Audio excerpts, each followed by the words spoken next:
Promoter এবং সমাজ বিরোধীদের সঙ্গে সম্পর্ক থাকবে না, হ্যাঁ, এটাই তো স্বাভাবিক। মানে এটা সিদ্ধান্ত নিতে হলো কেন, মানে এই ঘটনার পরিপ্রেক্ষিতে?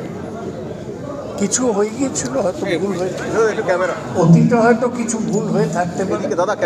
আমরা একটা সব কিছুরই তো একটা সময় থাকে। আমরা আজ হচ্ছে 15ই জুলাই, উল্টো রথের দিন, আমরা সিদ্ধান্ত নিলাম যা হয়েছে ভুল হয়েছে, আমরা সংশোধন করে এরপর থেকে আর কোনো সম্পর্ক রাখবো নেতাকর্মীকে নিয়ে। ঘটনা আজকে সুকান্ত মজুমদার বরানগরে এসেছিলেন, উনি বললেন যে এটা জায়েন্ট সিংকে বাঁচানোর জন্য উদ্যোগ নেওয়া হচ্ছে এবং এই মিটিংটা করা হচ্ছে জায়েন্ট সিংকে রক্ষা করার জন্য। সুকান্ত মজুমদার একটা মূর্খ, ও রাজনীতিতে টেকার লোক নয়। আপনারা সব রোজ ওর বিবৃতি দেন। উনি তো জীবনে আগে রাজনীতি করেননি, এই গত 2019-এ প্রথম এমপি হয়েছে, তাই নিজেকে মনে করছেন বড় নেতা। বরানগর আর কামারহাটি সম্বন্ধে সুকান্ত কি বলবে?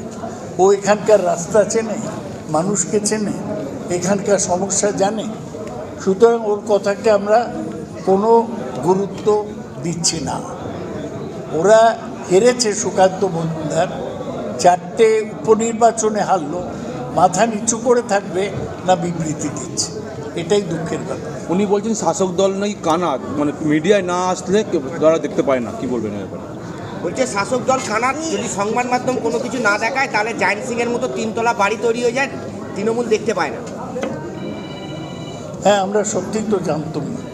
গোপালও বলেছে, আমিও বলেছি, মদনও বলেছে, জয়ন্ত সিং এত বড় বাড়ি করেছে আমরা জানতাম। কেউ না বললে আমরা জানবো কী করে? এই মুহূর্তে সংবাদ মাধ্যমও তো আমাদের আগে জানাই।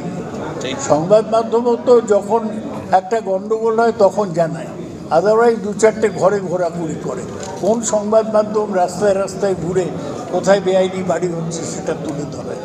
আমি তো দেখিনি কোনো সংবাদ মাধ্যমকে।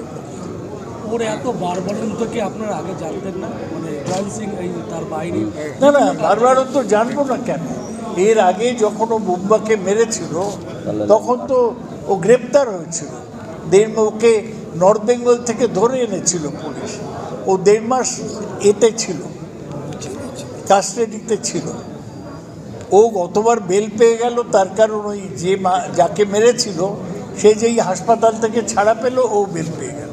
আমি তো বারবার বলছি যে পুলিশ যথেষ্ট কড়া ধারা ওর বিরুদ্ধে দেয়নি, সেই জন্য ছাড়া পেয়েছে।